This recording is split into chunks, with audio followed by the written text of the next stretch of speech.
Once Android 11 rolls out, the list of phones that can use wireless Android Auto will grow considerably.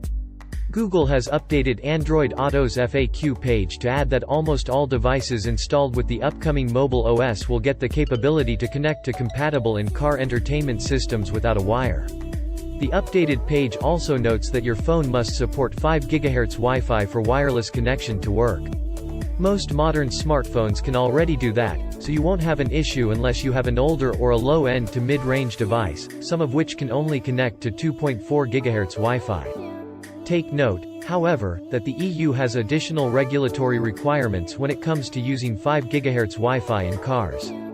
The tech giant launched wireless mode for Android Auto way back in 2018, but support for the feature has been pretty limited. Aside from the fact that your automaker must have already rolled out wireless compatibility to your infotainment system, you must also own a compatible phone.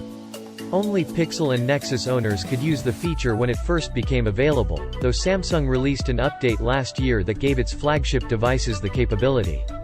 In addition, only a few vehicles offer wireless Android Auto support at the moment, with Ford and BMW announcing the capability for current and upcoming models last year.